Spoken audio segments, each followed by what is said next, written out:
খুন নয় your honour, আমার মনে হয় এটা একটা বিচিত্র খুনের মামলা। কারণ খগেন ঘোষ ছোট ভাই যে খুন হয়েছে, সে তার বড় ভাই নগেনকে নিজেই ডেকে নিয়ে গিয়েছিল। আসামি নগেন ডেকে নিয়ে যায়নি? No your honour. That's alright, go on please. ঘটনার যে পরিণতি তাতে আসামি নগেন যদি তার ছোট ভাই খগেনকে ডেকে নিয়ে যেত, তাহলেই ঘটনাটি সোজা হতো। কথাও তাই ছিল, কিন্তু সে আসেনি। এই যে কথাও ছিল অথচ সে এলো না, এইটাই হচ্ছে আসামি নগেনের সুচিন্তিত পরিকল্পনা একটি সূক্ষ্ম চাতুর্যময় অংশ। এই অতি চালাকি তার উদ্দেশ্যকে ধরিয়ে দিচ্ছে। ইওর অনার, সমস্ত বিষয়টি যথার্থ পটভূমির উপর বিচার না করলে সুবিচার সম্ভব নয়। পটভূমিটি কি? পটভূমি হল বাংলার একটি পল্লীগ্রাম, এবং সেই পল্লীগ্রামের একটি স্বল্পবিত্ত চাষির সংসার। সুবল ঘোষ, তার একটি ছেলে, একটি মেয়ে। পাশের বর্ধিষ্ণু গ্রামের স্কুল, নগেন সেখানে পড়তো। স্কুলের রেকর্ডে আমরা পাই যে নগেন স্কুলের কয়েকটি বকাটে ছেলের সঙ্গে মিশে প্রায় উচ্ছন্ন গিয়েছিল। স্কুলের কাছেই ছিল একদল ছাগল ভেড়া ব্যবসায়ের খামার এবং গোয়াল।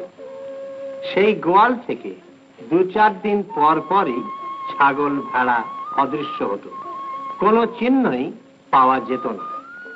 শেষ পর্যন্ত অনেক চেষ্টার পর ধরা পড়ল একটি ছেলে, নগেন ঘোষ। সে স্বীকার করল যে এ কাজ তারই। সে গোয়ালের একটি জানালাকে এমন ভাবে খুলে রেখেছিল যে জানালাটি টানলেই খুলে আসত।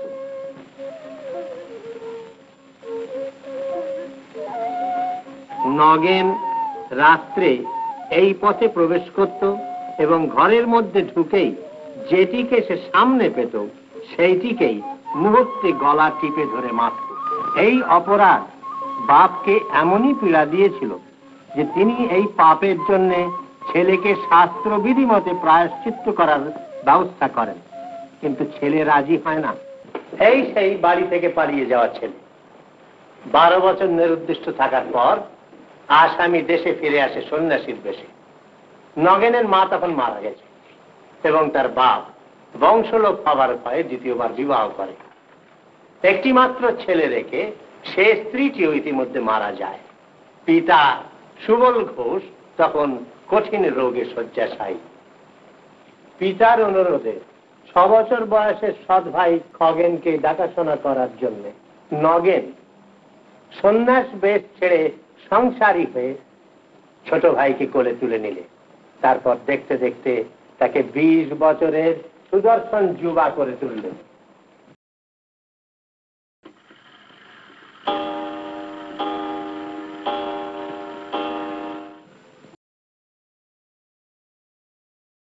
দু আঙ্গুলে তুমি তুলে নিয়েছিলে বনের কুসুম তীরে, বনের কুসুম তীরে অলস বিলাসে রেখেছিলে তারে উদাস ঠোঁটের পথে, উদাস ঠোঁটের অলস বিলাসে রেখেছিলে তারে উদাস ঠোঁটের।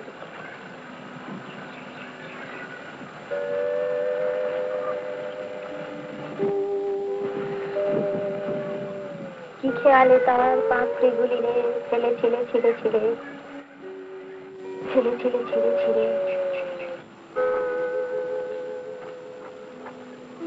সে মোর হৃদয়, সে যে মম অন্তর।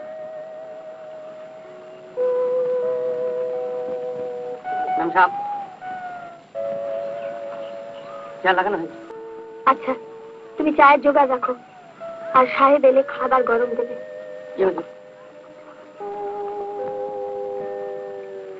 সে মোর হৃদয়, সে যে মম অন্তর।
কি ব্যাপার আজকে হঠাৎ চায়ের টেবিল বাইরে?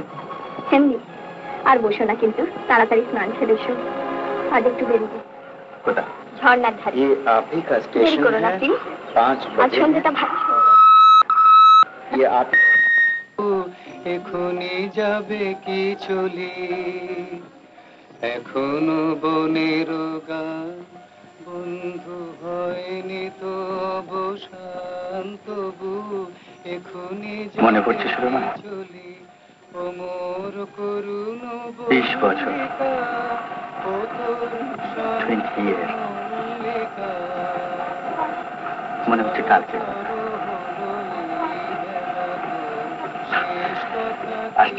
বলি আমার মল্লিকা বনে, আমার মল্লিকা বনে, যখন প্রথম ধরেছে কই আমার মল্লিকা বনে। আমার মল্লিকা বনে, যখন প্রথম ধরেছে কলি আমার মল্লিকা বনে, যখন প্রথম ধরেছে কলি আমার মল্লিকা বনে।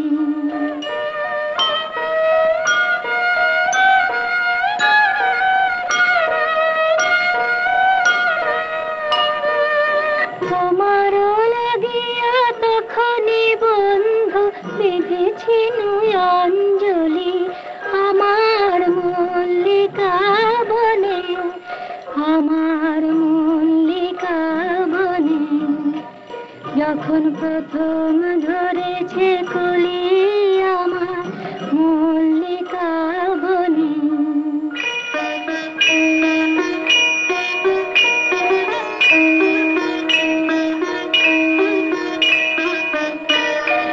কখনো কুহেলি জলে সখা তরুণীয় সার ভালে, শিশিরে শিশিরে অরুণ মালিকা উঠিতেছে চলো চলি আমার মল্লিকা বনে, আমার মল্লিকা বনে, যখন প্রথম ধরেছে কলি আমার মল্লিকা বনে।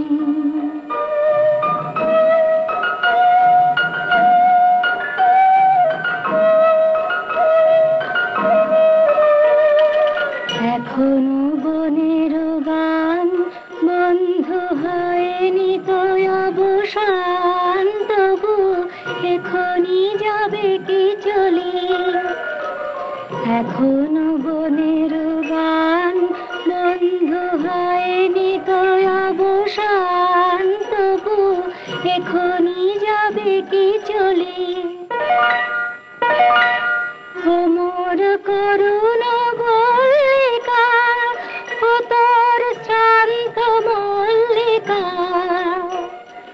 ঝরু ঝরু হলো এই বেলা তোর শেষ কথা দিস বলি আমার মল্লিকা বনে, আমার মল্লিকা বনে, যখন প্রথম ধরেছে কলি আমার মল্লিকা বনে।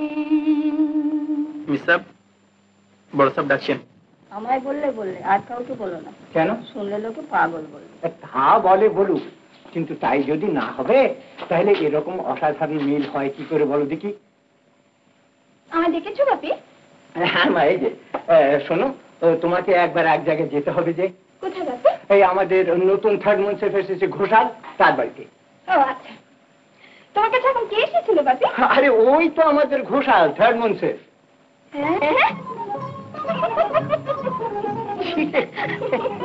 এটা হাসবার কি হলো? এই দেখো, সে এক কাণ্ড। আমি গান গাইছিলাম, ভদ্রলোক সাইকেল ধরে দাঁড়িয়েছিলেন, যেই না আমার সঙ্গে চোকাচুকি হওয়া দরাম করে ধরনের তলা।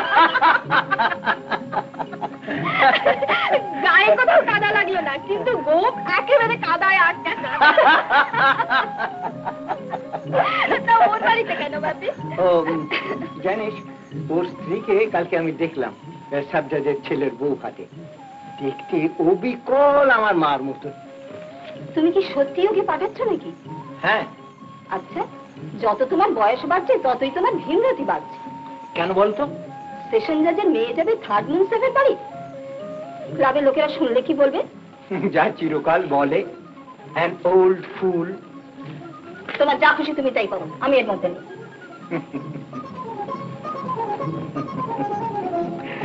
জানো মা, শুনো মা, আমি ঘোষালকে ডেকে পাঠিয়েছিলাম ওর স্ত্রীর সম্বন্ধে জিজ্ঞেস করবো বলে, কিন্তু কেমন যেন বাঁধলো। ভাবলাম কি জানি কি মনে করবে। তা মা, কাল তুমি একবার যেও, সব রকম খবর নিয়ে আসবে। কি ওর বাবা, ওর ঠাকুর দাদার নাম কি, ওর বাড়ি কোথায়, সব খবর নিয়ে আসবে। বাট রিয়েলি বাপি, সত্যি উনি আমার ঠাকুমার মতো আরে দেখতে? হ্যাঁ রে, তা না হলে আর বলছি কি। মনে হয় কে যেন আমার মার মুখখানি কেটে বসিয়ে দিয়েছে। তাই বুঝি? ঠিক আমার মতন দেখতে? ঠিক আপনার মতো দেখতে। বাবা বলেন আপনি নাকি অবিকল আমার ঠাকুমার মতো দেখতে। তা আমাকে দেখলেন কোথায়? কে বাপি? সাবজাদের ছেলের বউ হাতে। জানেন ভাই, আমার বাবার মনটা না একেবারে ছোট্ট শিশুর মতো। কাল আপনার কথা বলতে বলতে তার চোখ দুটো ছলছল করে এলো। তাই আজ বিকেলেই চলে এলাম আপনার সঙ্গে ঠাকুমার সম্পর্ক পাতাতে। খুব অবাক হচ্ছেন না? তাই একটু হচ্ছি, আমি হলেও হতাম। আচ্ছা, আপনার বাপের বাড়ি কোথায়? আপনি বুঝি আপনার মার মতো দেখতে, না বাবার মতো? না, আমার দিদিমার মতো। আমার বাপের বাড়ি শান্তিপুর। শান্তিপুর? হ্যাঁ, গেছেন কি? না, গল্প শুনেছি, বাবার ছেলেবেলাকার গল্প। শুনেছি বাবা নাকি ভীষণ ডাক পিটেছিলেন। একবার তার বোনকে এমন ভূতের ভয় দেখিয়েছিলেন। আচ্ছা, আপনার কোনো মামা নেই? মামা? হ্যাঁ, ছিলেন একজন। আহা, মারা গেছেন বুঝি? না, মারা ঠিক যাননি। মানে তিনি ব্রাহ্ম বিয়ে করেছিলেন কিনা, তাই দাদামশাই তার তেজ্যপুত্র করে। অরবিন্দ চট্টোপাধ্যায়? এরই মধ্যে শুনে ফেলেছেন? সরকারি মহলে নিন্দে উঠতে সময় লাগে না দেখছি। মুখরোচক জিনিস কিনা। শুনলেন কোথায়? তার নিজের মুখ থেকে। আলাপ আছে বুঝি? খুব আলাপ আছে। তিনি তো আমার বাবা। হ্যাঁ হ্যাঁ, তিনি আমার বাবা। ও মা! দাঁড়াও ভাই দাঁড়াও, ভালো করে দেখি। কতদিন শুনেছি বাবার কাছে ঠাকুমার গল্প, এখন কিন্তু সত্যি মনে হচ্ছে। শুধু মুখখানাই না, তুমি মানুষটা আমার অনেক আপনার। চলো ভাই চলো, আমাদের বাড়ি চলো প্লিজ। ওরে বাবা, ও যে রাগ করবে। কে? তোমার সেই লম্বা গোপওয়ালা স্বামী? কামাতে বলো ভাই, বিচ্ছিরি গোপটা। দেখেছো বুঝি?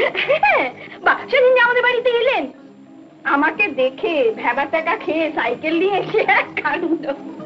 চলো ভাই চলো, আমাদের বাড়ি চলো। কবে যাবে বলো? কে এসছে? মিসাব। কোন মিসাব? জজ সাহেবের মেয়ে।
নমস্কার। নমস্কার। এমন বড় বড় চোখ করে দেখছেন কি? আমি সুরমা। আমার বোন, আমার মামা তো বোন গো। সেই মামা, সেই যিনি বাড়ি ছেড়ে গিয়ে ব্রাহ্মণে বিয়ে করেছিলেন, অরবিন্দ চট্টোপাধ্যায়। আমি তারই মেয়ে। ও, কি আশ্চর্য। খুব আশ্চর্য না? বারে দাঁড়িয়ে রইলেন কেন? বসুন। ও হ্যাঁ, এই যে ওকে, কি খুঁজছেন? আমি মোড়া। ওই তো হাতেই তো রয়েছে। ও হ্যাঁ, ঠিকই তো। কি আশ্চর্য। এত নার্ভাস কেন? আমি তো আপনার আপনজন। অতি মিষ্টি আপনজন গো, শালি। হলে কি হবে ভাই, ভগ্নিপতিটি আমার একেবারে ভ্যাবা কান্ত। রাগ করলেন না তো? না না, কি আশ্চর্য। ঠাট্টা করছিলাম। এ আবার যেমন তেমন ঠাট্টা নয়, আধুনিকার ঠাট্টা। আমাদের মতন ভূতা নয় গো, চোখা। চোখা হলেও গায়ে বেঁধে না। কোথায় বেঁধে? মনে? না, তবে কোথায়? হৃদয়ে। আহা, এ আবার কিরম কথা ছিল? তুমি কিছু মনে করো না ভাই। দূর, মনে করতে যাবো কেন? আমাদের কি মনে করার সম্পর্ক? কি বলেন? তাহলে কালই চলে এসো ভাই, কেমন? ওমা, কালি? হ্যাঁ হ্যাঁ, কালই। কাল যে আমাদের কই গো, বলো না। না না, আমি কোনো কথা শুনবো না। কালই আসতে হবে। শুনুন মশাই, কাল আপনার শ্বশুর বাড়িতে নেমন্তন্ন। আপনি বন্টির বাহন হয়ে আসবেন। দেরি করবেন না জানো? তাহলে চলি ভাই।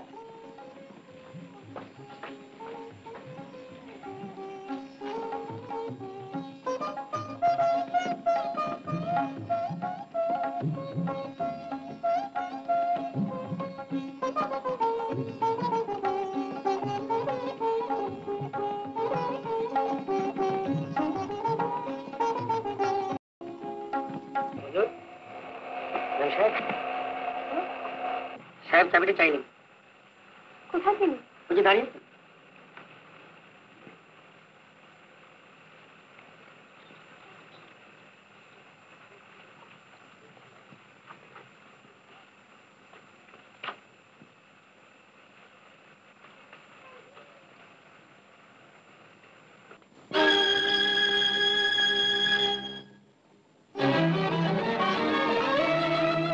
Orderly, orderly.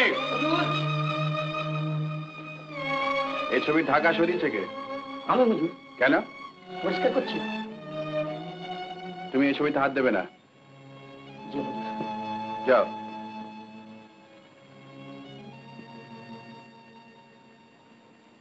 মকবুল সাহেব কিন্তু খুঁজে ওঠে না। দাঁড়া না বাবু, চার জলটা নিয়ে যা। আর ডিম? ডিম ও এক্ষুনি ফেলে দিচ্ছি, দেরি করিস না। মকবুল, এই চপ বুঝি আজ রাত্রে এখন না, পরে। হ্যাঁ পরে।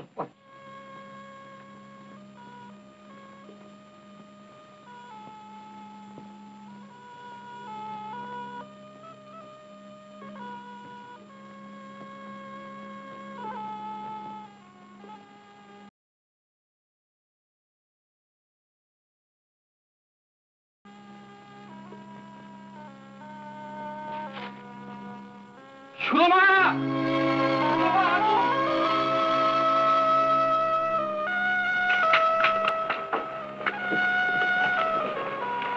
কি হলো? শুনছো? কি হলো? সুরমা, আগুন। আগুন? কোথায় আগুন? কই না তো? এক্ষুনি ছিল, বুঝলে? আগে হুজুর আগুন না, উনুনে পোড়াচ্ছি, ফেলেছিলাম। ঘরে যদি আগুন লাগতো? হুজুর টিনের চাল, আগুন লাগবে কি করে?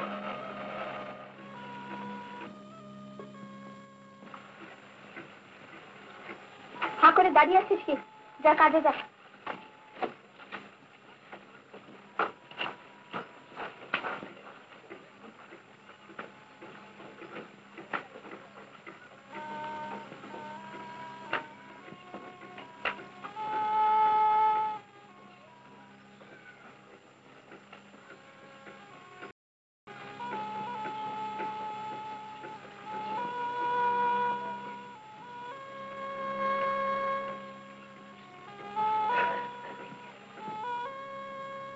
তবে জেনে রাখিস সেদিন তোকে নিষ্কৃতি দেবে না।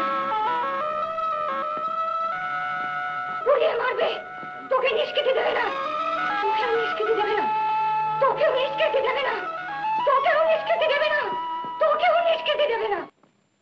তোর কর্তাটি ভাই নেহাত ভালো মানুষ, এত যে পেছনে লাগে কিছু মনে করে না।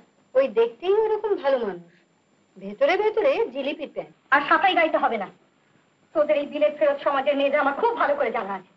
তোরা স্বাধীনভাবে প্রেমের খেলা খেলে বেড়াস। যে পুরুষ একটা মেয়ের জন্য ধর্মকে ত্যাগ করতে পারে সে তো অধার্মিক। তার আবার ভালোবাসা, আর সেই ভালোবাসা উতলে পড়ছে আমাদের ওপর। কেন তা কি আমি জানি না?